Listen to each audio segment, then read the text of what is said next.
The next financial review members wish to debate is the financial review of the Ministry of Culture and Heritage. Will members please turn to the Government Administration Committee's report. The question is that the report of the Government Administration Committee on the 2009-10 financial review of the Ministry of Culture and Heritage be noted. Mr Chairman.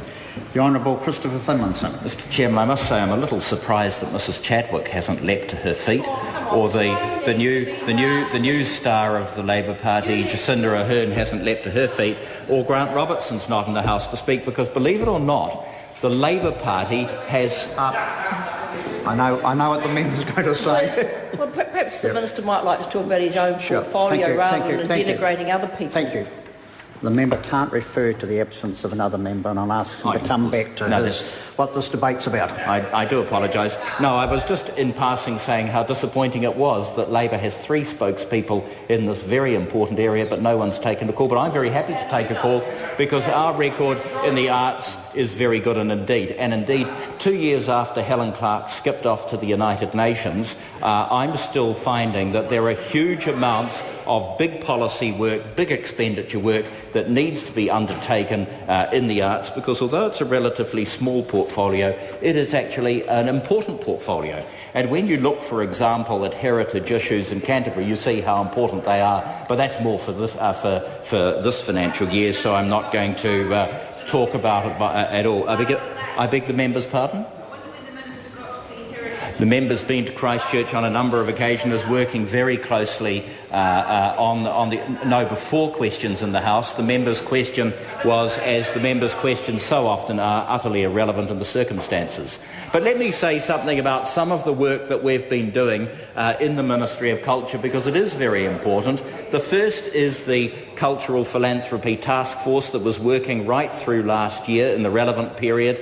That has been looking very closely at how one can increase the putia for the arts and for heritage. And when one thinks about the sorts of big issues that there are in Canterbury, I say to Mrs Chadwick, it's going to be very important that we engage private donors and corporate donors without cutting the budget. And indeed, right throughout the last election campaign, that was the clarion call from the Labour Party. They went around the place complaining that funding for the arts was going to be cut. Well, look what happened. The arts sector is in a very rosy position, dealing with the problems it faces because of the dedication of people like the Minister of Finance and the support of the national government.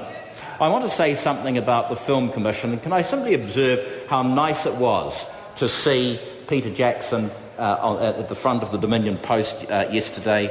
David Court of Australia and Peter Jackson undertook a very important review of the Film Commission, and it reported about the middle of last year. Criticisms had been made of the Commission's historical performance, but the new chair and the new chief executive, both of whom are outstanding people, have been addressing those particular concerns. But it was very timely that we look at the governance of the Film Commission. It was set up in 1978 by Alan Hyatt, an excellent former National Minister for the Arts.